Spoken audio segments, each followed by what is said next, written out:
பணநாயகம் தோற்கப்பட்டு ஜனநாயகம் பிறக்கும் என லால்குடி தமிழக வெற்றிக் கழக வேட்பாளர் கூப்பா கிருஷ்ணன் தெரிவித்துள்ளார். இதுகுறித்து அவருடன் நமது செய்தியாளர் அருண்குமார் நடத்திய கலந்துரையாடலை தற்பொழுது பார்க்கலாம்.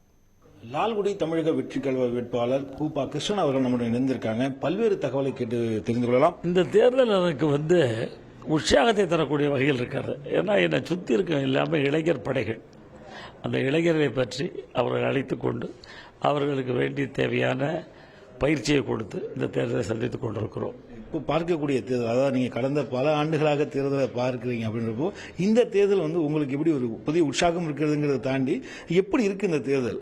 ஏற்கனவே 1989 மும்முனை போட்டி ஏற்பட்ட காலம் உண்டு. சேவல் புறா திமுக என்ற இருந்த நிலையை அதுபோல ஒரு தேர்தலை போலத்தான் இதை நான் கருதுகிறேன். இப்போ நீங்கள் ஏற்கனவே சொன்னீங்க இளைஞர்கள் உற்சாகத்தில் நாங்கள் இருக்கோம் அப்படின்னு சொல்றீங்க. இங்கே பொறுத்த வரைக்கும் திமுகவினுடைய ஒரு கோட்டையாக இது விளங்கிட்டு இருந்துச்சு. கடந்த 4 தேர்தல்களிலும் திமுக தான் கோலிச்சிருக்காங்க அப்படின்றப்போ இந்த முறை எப்படி திமுக வெல்வதற்கான சாத்தியம் உங்கள்கிட்ட இருக்கு? கடந்த 4 முறையாக திராவிட முன்னேற்ற கழகம் லால்குடியுடைய தொகுதியிலே வெற்றி பெற்று அவரை கோலோச்சி இருந்தார்கள். இந்த தேர்தலும் அவர்கள் நிற்கிறார்கள். இருப்பினும் இந்த தேர்தலில் தமிழக வெற்றிக் கழக தலைவருடைய வேட்பாளராக லால்குடியிலே களம் இறக்கப்பட்டிருக்கிறேன். இந்த தொகுதியிலே நான் வெற்றி பெறுவேன் என்ற நம்பிக்கையோடு என்னுடைய பணி தொடர்ந்து கொண்டிருக்கிறது. அதே போல அதிமுக வேட்பாளராக லீமா ரோஸ் மார்டின் அவர்கள் நிற்கிறாங்க. பெரிய பணபலத்தோடு இப்போ அவங்க நிற்கிறாங்க. அப்படின்றப்போ இந்த இரு பெருகட்சிகளிடையே உங்களுடைய வெற்றி எந்த அளவுக்கு சாத்தியம் நினைக்கிறீங்க? பணம் மட்டுமே அரசியலை நிர்ணயம் செய்து விடாது.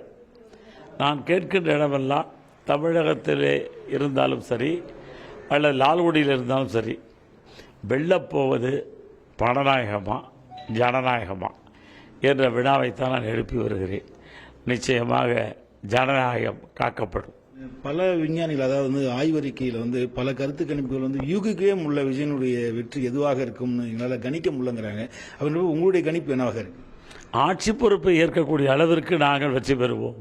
120 தாண்டி ஆட்சி பொறுப்பை தனி மெஜாரிட்டியோடு அமைக்கக்கூடிய அளவிற்கு நாங்கள் வெற்றி பெறுவோம். இந்த முறை வெற்றி பெறுவதற்கான வாய்ப்புகள் அதிகமாக இருக்குன்னு சொல்றீங்க, அப்படிதானே? இந்த தேர்தலில் நாங்கள் வெற்றி பெற்று ஆட்சி அமைப்போம். இந்த ஆட்சியை தக்க வைத்துக் கொள்வதற்கு வேண்டிய அனைத்து வியூகங்களையும் நாங்கள் எடுப்போம். நல்ல திட்டங்களை மக்களுக்கு படைத்துவிட்டு அவரிடத்திலே மீண்டும் மீண்டும் சென்று நிரந்தர முதல்வர் என்ற நிலைக்கு விஜயை கொண்டு செல்வார்கள். இங்கே திருச்சியை பொறுத்த வரைக்கும் நீங்கள் ரொம்ப சீனியர், அதே போல் நேருவும் இங்கே ரொம்ப பெரிய சீனியராக இருக்கார். அப்படின்றப்போ அவரை கடந்து இங்கே ஒரு வெற்றி வாய்ப்பை எடுத்துட முடியும்னு நினைக்கிறீங்களா? ஒரு உள்ளூரில் இருக்கக்கூடிய நிலைமையில் சொல்கிறேன். நேரனுக்கு அவருக்கு சில திறமைகள் இருக்கும், தகுதி இருக்கும். ஆனால் அவர் எங்களை குறைவாக மதிப்பிட மாட்டார் என்று நம்புகிறேன். எங்களுடைய பலத்தை அவர் பார்த்திருப்பார் எனவும் நம்புகிறேன்.